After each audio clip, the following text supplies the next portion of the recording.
Dan ini hanya terjadi kira-kira 3 tahun terakhir ini. Tahun-tahun kemarin itu loh, Belum ya Pak? palsu-palsunya tuh gak ada. Sekarang kok yo ada saja. Makin kreatif ya. Contohnya spmbjatim.com. Nah itu palsu itu sudah, karena akhiran com dan seterusnya. Jadi yang resmi itu adalah spmb.jatimprof.go.id.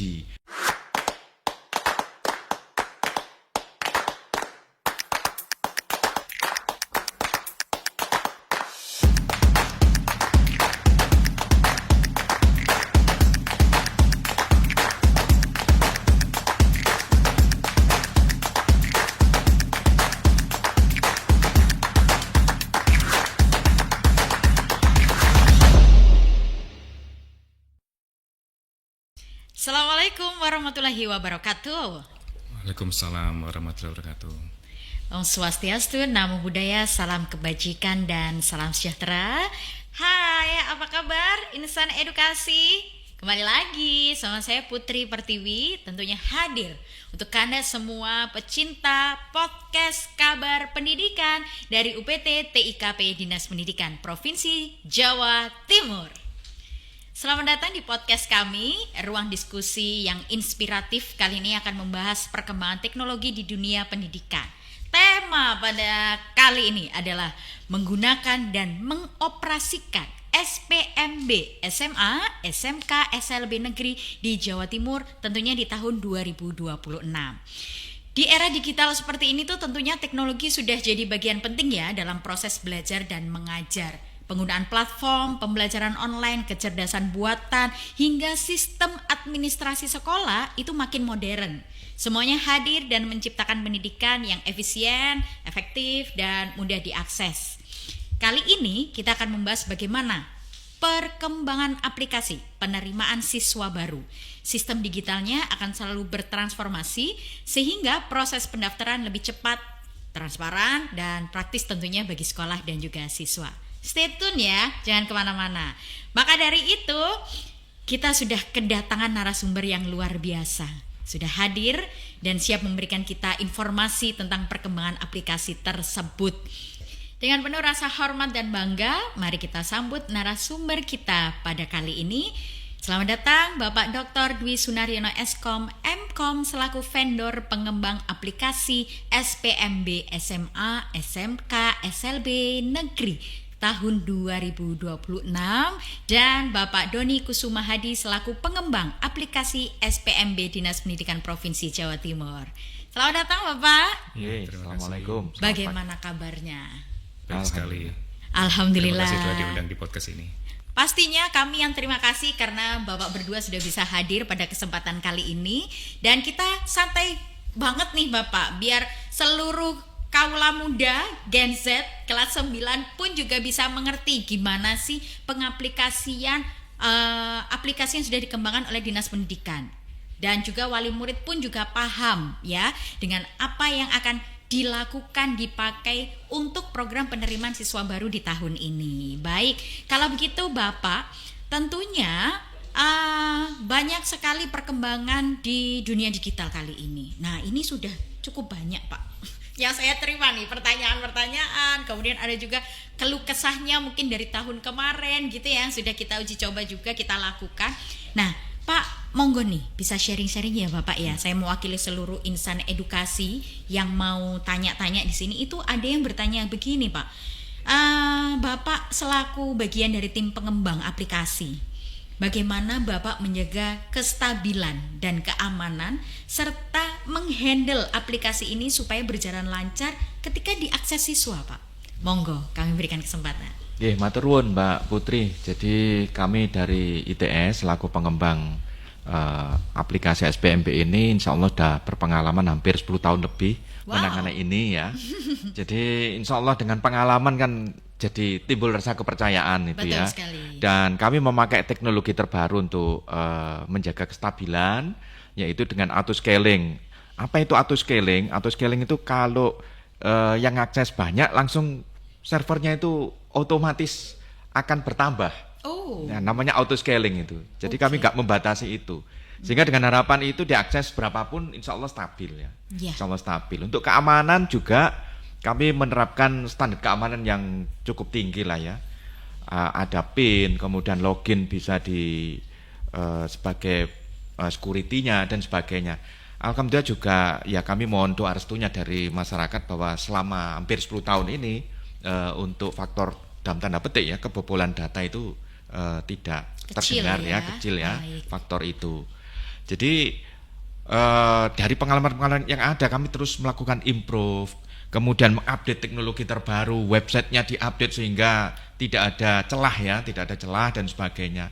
Bahkan kami mengikuti perkembangan teknologi ya untuk masyarakat juga bahwa lebih cepat gitu mengaksesnya dan sebagainya. Betul, karena memang banyak sekali ya Pak ya di Ya, Jawa betul. Timur ini ya. Ya.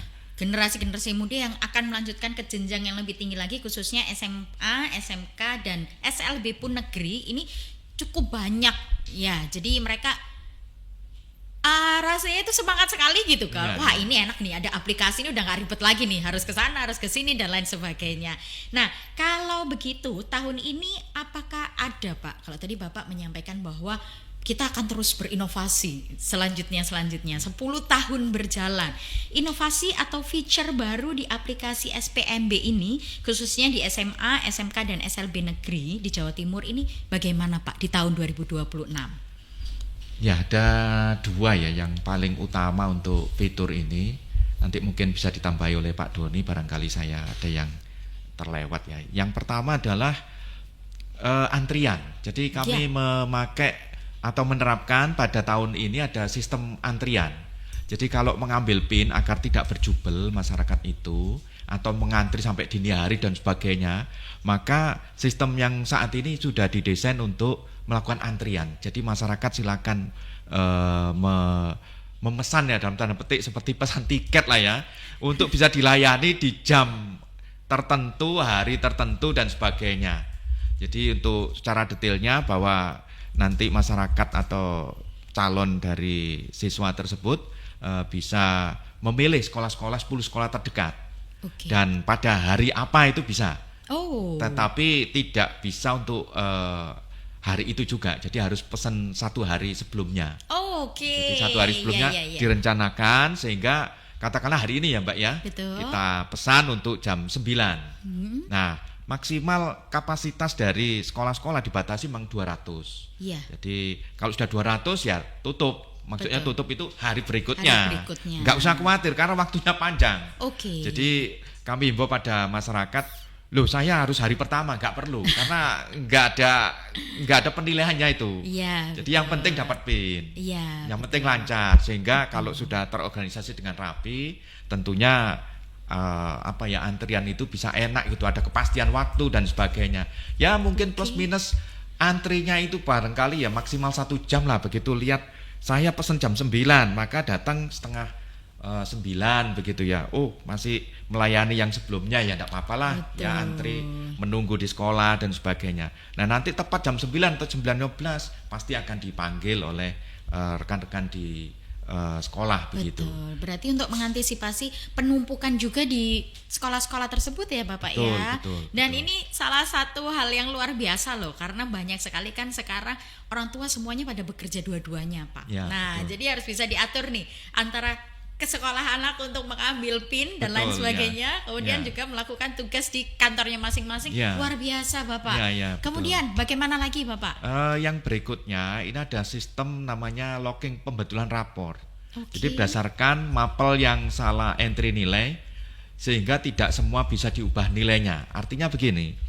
Artinya bahwa kalau rapornya itu sudah betul di tahap operator SMP, Ya. maka untuk pembetulan yang masif begitu ya itu tidak diizinkan karena harus cross check. Artinya dalam tanda petik kita mengurangi dalam tanda petik kecurangan ya Ya, atau perubahan perubahan yang terlalu drastis ya, bukan Iya. kecurangan ya, perubahan terlalu drastis.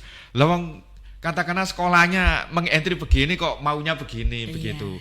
Ada 2 cross check nanti dilakukan untuk masalah entry nilai ini atau nilai rapor ini ya, karena ini akan dijadikan bahan perankingan. Jadi yang cross check yang pertama itu adalah dari operator SMP-nya asal, Oke. gitu.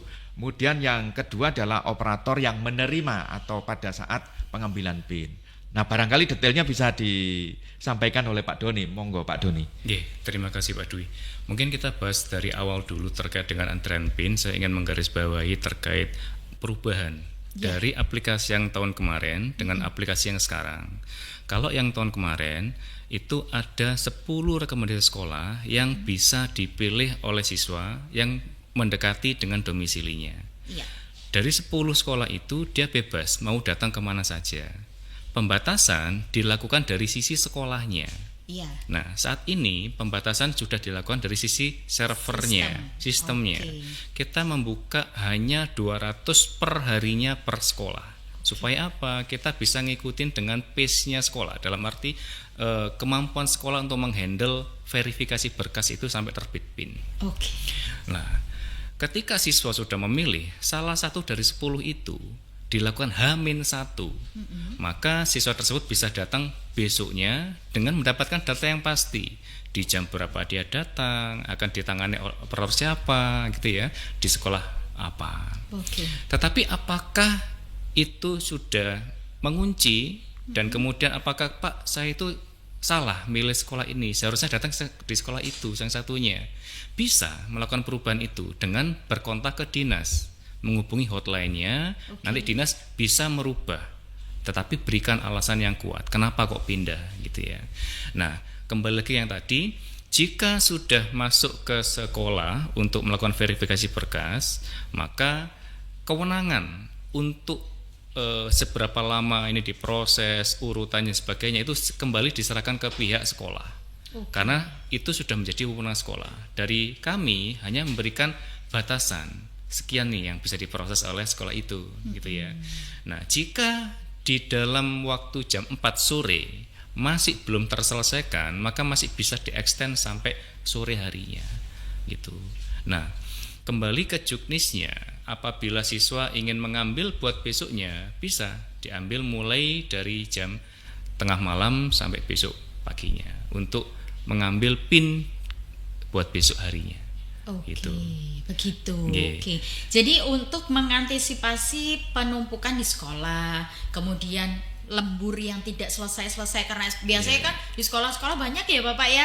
Itu akhirnya Bapak Ibu guru harus sampai larut malam karena ternyata dari sistem tidak dibatasi. Di sekolah juga tidak bisa dong kita menolak yang beliau sudah jauh-jauh hadir mungkin ke sekolah untuk melanjutkan putra-putrinya ke jenjang berikutnya. Itu kan ya namanya kita manusiawi nih ya. Jadi memang harus dilayani dengan sepenuh hati.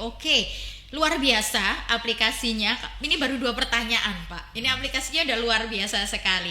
Nah, di sini ada lagi bahwa kendala tahun kemarin itu ada keluhan pada antrian pengambilan PIN ini kan tahun kemarin mungkin ada kendalanya. Nah, untuk alurnya saat ini itu apakah sama atau ada inovasinya? Berarti ini kan seperti yang tadi ya, Pak. Bisa diambil di atas jam 12 malam, betul? H-1. Ya, mungkin saya bisa sampaikan bahwa monggo Bapak. Kalau yang tahun lalu itu hanya muncul rekomendasi saja. Tidak sampai pesen tiket ya, pesen tempat gitu nggak sampai ini. Nah, sekarang itu pesen itu. Ada kepastian waktu. Udah dapat kursi nih. Ada masalah tengah malam atau tidak, monggo masyarakat karena semua online. Jadi pesennya ini yang perlu diadres oleh masyarakat ya, bahwa nggak perlu untuk ambil antrian aja datang ke sekolah gitu, nggak perlu. Semua dilakukan online. Jadi monggo silakan nanti masuk ke sistemnya, nanti akan muncul pemesanan antrian tersebut, sehingga nggak perlu harus kalau yang tahun lalu datang ke sekolah untuk dapat antrian dan sebagainya. Nah, sekarang dilakukan secara online semua. Jadi di rumah ya malam hari yang seperti disampaikan Pak Doni atau pagi hari juga boleh. Yang penting bahwa H-1 tidak bisa mendadak. Mendadak hari ini dilayani hari ini juga. Kenapa? Karena kan butuh waktu untuk pengaturan dari rekan-rekan di operator sekolahnya itu. Jadi penekanannya adalah online, nggak perlu datang ke sekolah jika memang belum siap. Sudah nggak zamannya lagi antri-antri manual. Oke. Ya. Bapak. Monggo Pak Doni mungkin ada Oh boleh, sampaikan. boleh. Monggo silakan. Izin menambahkan untuk yang tadi, PIN itu juga ada hubungannya dengan keamanan data. Ya. Yang tahun kemarin kan saya tadi bilang ada 10 rekomendasi sekolah yang bisa dipilih oleh siswa tersebut untuk datang dan verifikasi. Tetapi sekarang hanya satu sekolah saja. Nah, hubungannya adalah ke sekolah mana data itu akan dideliver dan bisa diakses untuk diverifikasi. Oke. Nah, ini ada kaitannya erat karena dulu kita mengoperkan ke 10 rekomendasi sekolah karena kita nggak tahu kemana dia akan datang. Nah, sekarang karena ada PIN, maka kita tahu di sekolah mana nanti siswa itu akan datang dan melakukan verifikasi. Sehingga hanya sekolah itu saja yang bisa membuka data siswa tersebut dan melakukan verifikasi. Ini ada peningkatan terkait dengan keamanan data itu sendiri. Oke, ya jadi lebih akurat. Lebih akurat. Sudah tidak bisa lagi diakses oleh yang lain-lain lagi, ya. Ya, mungkin kita address Mbak. Jadi Iya. untuk masyarakat bahwa ketika sudah pesan untuk antri verifikasi PIN, Iya. ya hadirnya di sekolah itu. Betul. Kalau hadir di sekolah lain, datanya nggak ada di Tidak situ. akan bisa dilayani Ya, ya, betul. bukan tidak mau dilayani, tapi tidak datanya bisa. nggak ada di situ. Oke. Jadi misalkan Mbak Putri Ya. mau verifikasi PIN di SMA 5, ya hadirnya di SMA 5. Oke. Kalau mau ke SMA 2, datanya nggak ada di SMA 2 karena sudah di-deliver ke SMA 5. Jadi mohon untuk masyarakat agar kalau sudah pesan pengambilan PIN untuk antri tersebut sesuai datang ke Sesuaikan. sekolahnya. Oke. Jangan sampai keliru SMA 5 ternyata datangnya SMKN 5 misalkan. Nah, itu Iya, datanya iya. nggak ada nanti. Jadi Oke, mohon oke. diperhatikan pada saat pengambilan memilih antrian PIN tadi, lokasinya Oke, tadi. baik. Bapak mohon izin kembali, ini ada pertanyaan untuk jalur prestasi non-akademik yang mengharuskan siswa itu mengupload berkas sertifikat. Nah, apakah sistem membatasi atau bisa sebanyak-banyaknya nih yang diupload nih sertifikatnya? Ya, ini pertanyaan menarik ya kan.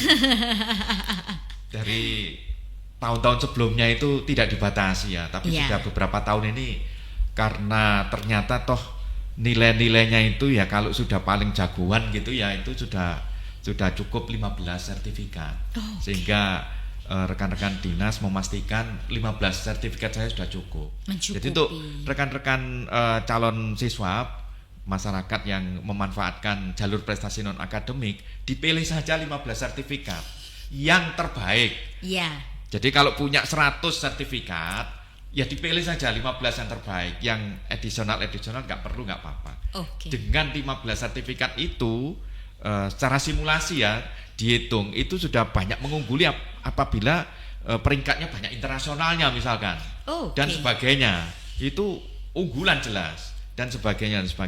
Jadi sudah diterapkan di beberapa tahun ini kita membatasi 15. Apa alasannya? Selain tadi yang saya sampaikan perhitungan juga kapasitas dari server dalam arti kan diakses banyak orang. Betul. Kalau terlalu banyak yang diupload misalkan 100 sertifikat itu yang lain kan juga perlu mengupload begitu. Iya, betul sekali. Dan dari pengalaman yang sudah ada tahun-tahun lalu untuk pembatasan seperti ini rasanya sih secara evaluasi tidak ada hal kendala ya, sehingga kita teruskan bahwa ini ada batasan 15 yang terbaik.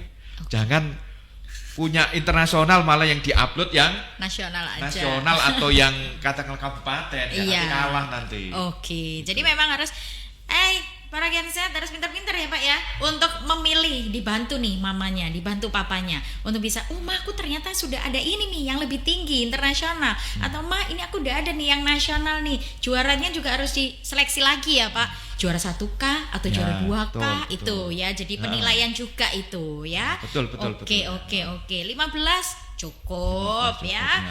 Lanjut nih untuk seluruh insan edukasi. Bapak, mohon maaf. Ini ada yang viral Pak tahun kemarin Pak. Yaitu masalah pemenuhan pagu atau kuota. Nah, di aplikasi atau di sistem SPMB SMA SMK SLB Negeri di Jawa Timur 2026 tahun ini, mengantisipasinya bagaimana?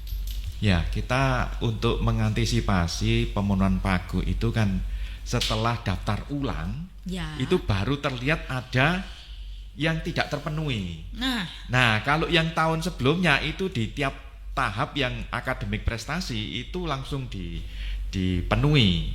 Nah, sekarang itu dikumpulkan di terakhir. Jadi nanti di tahap terakhir itu baru dilakukan pemenuhan pagu. Jadi tidak di tiap tahap seperti seperti tahun sebelumnya. Mengantisipasi ya, Pak, ya. Mengantisipasinya. Jadi katakanlah tahap 1 berjalan dulu, kemudian masih ada yang nggak daftar ulang, maka itu di-keep misalkan, kecuali yang ada yang 1% untuk tahun lalu ya, maksudnya lulusan tahun lalu ternyata nggak penuh, itu langsung dimasukkan saat itu juga. Betul. Untuk yang current atau yang saat ini lulus ini biar kuotanya diperbesar, tetapi bukan yang pemenuhan kuota yang daftar ulang, bukan. Moga-moga nggak bingung ya masyarakat antara ada 2 jenis ini ya. Jadi yang jenis pertama itu katakanlah pendaftar dari tahun lalu kan punya jatah 1%. Betul. Nah, ternyata yang daftar tidak sampai 1%, maka secara otomatis itu akan diambil oleh kuota dari yang current ini atau yang saat ini lulusan tahun 2026 ini, sehingga memperbesar. Oke. Tetapi ada lagi, yaitu pada saat daftar ulang ternyata ada yang nggak daftar ulang, berarti kan istilah kalau orang awam itu bangku kosong nih, Hilang lagi nih. Nah, kapan dipenuhi ini? Tidak saat itu nanti dikumpulkan semua di tahap terakhir untuk dilakukan pemenuhan kuota. Ya, juga menanggulangi human error juga ya Pak, masalah verifikasi ya di setiap sekolah ya. Mungkin operatornya ada yang terlupa mungkin kah, atau terlewat kah, begitu. Ya, mungkin ini ada Pak Doni barangkali bisa membantu. Terima kasih. Jadi ini ada hubungannya dengan pertanyaan itu. Untuk pemenuhan kuota memang mengambil dari bangku yang tidak terpenuhi ketika daftar ulang, sehingga sisa itu akan dimasukkan dalam pemenuhan kuota di akhir. Ada timelinenya sendiri. Tetapi ada hal yang mungkin perlu digarisbawahi oleh Bapak Ibu untuk memperhatikan. Tahap 1 itu ada domisili. Terkadang ada yang ingin uji coba nih, masuk yang terdekat dengan menggunakan tahap domisili, gitu ya. Nah, tolong diperhatikan, jika anak Bapak Ibu sudah diterima di dalam pemeringkatan itu, namanya sudah muncul diterima untuk jadi siswa di sekolah itu, maka itu sifatnya mengikat. Jadi tidak bisa dibatalkan. Ketika sudah mengikat, dia tidak bisa mendaftar di jalur yang lain atau tahap yang lain. Itu. Nah, ini perlu diperhatikan karena ada yang mungkin beranggapan saya uji coba, nanti ketika diterima saya bisa mungkin coba di tahap yang lain gitu ya. Itu tidak bisa. Nah, jadi itu sifatnya mengikat. Nah, ketika siswa sudah dinyatakan di dalam pemeringkatan itu, nama-namanya sudah muncul, itu yang akan otomatis didaftar ulangkan. Nah, ketika sudah masuk di daftar ulang, kepala sekolah berhak untuk mengunduh, dalam arti mereject yang daftar ulang tadi. Misalkan karena kasus dokumennya tidak sesuai atau mungkin datanya kurang lengkap dan sebagainya, itu kepala sekolah berhak untuk merubah atau menolak itu. Nah, jika sudah ditolak oleh kepala sekolah, maka akan muncul kan bangku kosongnya berapa totalnya. Nah, bangku kosong itu nantinya akan diakumulasi dan dimasukkan dalam pemenuhan kuota. Seperti itu. Baik. Ya, semoga semuanya bisa sangat memahami penjelasan ini tadi, karena mungkin memang agak sedikit berbeda di tahun lalu, tapi lebih mudah kalau saya lihat, lebih efisien ya, lebih fleksibel.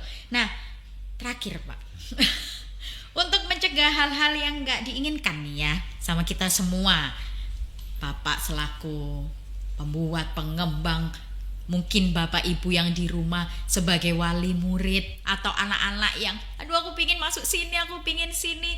Nah, itu terkait webnya, ada web SPMB palsu. Ini tips dan sarannya gimana Pak? Monggo. Ya, ini banyak nih sekarang yang nggak tahu kok, masyarakat sukanya ada kelompok masyarakat yang malsu-malsu gini nih, gimana nih ya. Jadi selalu akses di website resmi yaitu SPMB Jatim, spmb.jatimprof.go.id. Kemudian nanti akan di redirect ke spmbjatim.net. Jadi itu yang resmi ya, dan sudah meminta persetujuan dari Komdigi agar redirect ke situ dengan alasan security dan lain-lainnya dan sebagainya. Nah, hal yang paling penting lagi yang saya address ini selain masalah website palsu ini, jadi untuk masyarakat kami mewaspadai yang palsu-palsu ini seolah-olah dia mengcapture dari website kita yang lama. Kami sudah laporkan ke pihak ya berwajib lah ya, bahwa ini fake ini, website palsu, mohon ditindak agar di take down atau apa begitu ya. Tapi nanti muncul yang lain sehingga ya memang nggak ngerti lah maksudnya dari beberapa pembuat. Dan ini hanya terjadi kira-kira 3 tahun terakhir ini. Tahun-tahun kemarin itu loh belum ya Pak, palsu-palsunya tuh nggak ada. Sekarang kok ada saja. Makin kreatif ya. Contohnya spmbjatim.com, nah itu palsu itu sudah karena akhiran com dan seterusnya. Jadi yang resmi itu adalah spmb.jatimprof.go.id. Nanti akan di redirect ke spmbjatim.net. Jadi itu dua itu yang asli gitu ya. Nanti akan dibantu oleh teman-teman tim untuk bisa dituliskan ya. Betul agar masyarakat kadung melihat bahwa itu spmbjatim.com itu seolah-olah memang meyakinkan begitu ya. Betul. Dan sebagainya, apalagi ada spmbjatim.ai gitu. Karena zamannya AI sekarang. Semua gitu ya jatuhnya. Nah, ini mohon masyarakat agar mewaspadai dan mungkin bisa dituliskan secara lebih jelas itu ya dan sebagainya. Bapak ini tadi sempat ngobrol nih ya Pak sama temen tuh ya, bahwa ada sedikit kendala di verifikasi rapot SMP itu, barangkali bisa lebih dicek lagi karena tahun lalu infonya ini yang nilai dari SMP itu banyak desimalnya gitu, desimalnya. Jadi itu memperlambat untuk proses verifikasi PIN di operator sekolahnya. Itu. Nah, itu mungkin bisa sebagai evaluasi, ataukah di sistem kali ini udah nggak bisa Mbak. Itu angka-angka kayak gitu udah nggak bisa tuh. Nah, dan sekaligus juga barangkali bisa mungkin diberikan pengingat nih, wonder untuk seluruh operator sekolah. Ayo, belum aplikasi nih, ada berapa yang belum di verifikasi nih. Nah, itu gimana Pak? Ya itu juga menjadi evaluasi dari kami dengan Dinas Pendidikan. Dan sebagai informasi bahwa tiap minggu kami melaporkan perkembangan dan sebagainya. Nah, hal seperti itu kiranya sudah kami antisipasi. Jadi, alhamdulillah. Solve ya kira-kira. Kita tunggu bagaimanakah aplikasi kebanggaan untuk SPMB SMA, SMK dan SLB dari Dinas Pendidikan Provinsi Jawa Timur. Cukup banyak Bapak. Terima kasih berdua. Ada satu saya bisa menyampaikan sebagai ini ya untuk ke masyarakat. Boleh. Bahwa ada laporan dari masyarakat bahwa nama saya pada saat perankingan di jam 12 atau penutupannya jam 9 ya kalau nggak salah, jam 9 itu nama saya di nomor terakhir tiba-tiba kok jadi hilang. Nah, ini perlu saya address di sini karena penting sekali, karena ada masukan-masukan seperti itu. Jadi untuk rekan-rekan calon siswa yang akan masuk perlu diketahui bahwa perankingan pada saat terakhir itu belum final. Finalnya baru diumumkan jam 8 pagi esok harinya. Jadi ketika penutupan jam 21, misalkan ada nama yang masih di terakhir itu karena masih perankingan sementara, kita melakukan yang disebut sebagai pengambilan data-data untuk melakukan sinkronisasi. Kita lakukan perankingan terakhir sehingga bisa saja yang terakhir itu bisa tergeser. Nah, mohon dimaklumi karena tidak saat itu juga misalkan ada yang katakanlah mendaftar di detik -1 begitu ya. Kan perankingan ya kan butuh proses. Berubah di ini. Ada banyak kasus-kasus yang seperti itu. Beberapa masyarakat ya nggak sampai ribuan ya, mungkin di bawah ratusan. Tetapi kalau kami lihat waktu pendaftarannya itu ya wis mission impossible lah. Di detik terakhir itu. Di detik-detik terakhir, dan itu ternyata masuk sehingga apa? Dapat keajaiban. Yang di bawah ini jadi ini. Jadi mohon masyarakat bersabar bahwa rankingan yang ketika penutupan itu pada saat captionnya masih mengatakan sementara. Oke. Jadi mohon pengertiannya karena per detiknya dari masyarakat yang masuk perlu kita proses lagi. Ya. Dan kami jamin secara integritas ya bahwa yang mendaftar itu tidak bisa atau tidak mungkin melebihi dari yang sudah ditutup. Katakanlah penutupan jam 9, maka tidak mungkin akan ada yang mendaftar setelah jam 9. Baik. Tetapi ada yang misalkan jam 8.59. Nah ini kan mission impossible itu. Ya. Kurang 1 detik tutup dia masuk. Oke. Nah itu kita lakukan proses perankingan. Nah proses perankingan itu butuh waktu ya sekitar 1 sampai 5 menit. Nah itu yang kalau dilihatnya wis aku lolos jam 21 penutupan itu, wis aku lolos. Belum, masih ada proses 5 menit atau 10 menit. Ya katakanlah 1 jam itu baru stabil lah gitu ya. Oke. Nah, dilihat stabil, lebih meyakinkan lagi itu pada saat berubah caption di atas dari sementara menjadi final. Ya. Begitu kira-kira Baik. yang perlu kami address karena Yes. di masyarakat ada yang beberapa, loh saya sudah ini sudah apa sudah diterakhir Udah yakin ya. gitu, ternyata lo besoknya berubah gitu. Itu masih ada proses ya kurang lebih 5 sampai 10 menit ya. Yes. 30 menit lah itu Oke. baru stabil seperti itu. Oke, baik.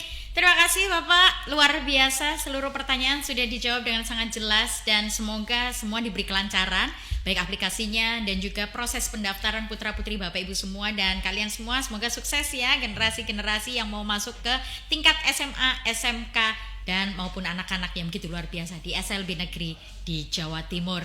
Baik, marilah kita terus berkarya serta mari kita wujudkan Jatim Cerdas. Sekali lagi terima kasih Bapak, semoga bermanfaat untuk kita semua. Jangan lupa subscribe, like, and komen di YouTube ya. Channel UPT TIKP Dinas Pendidikan Provinsi Jawa Timur. Saya Putri Pertiwi, undur diri. Sampai jumpa Insan Edukasi di episode podcast berikutnya. Salam EduTech, UPT TIKP terus maju dan inovatif. Wassalamualaikum warahmatullahi wabarakatuh.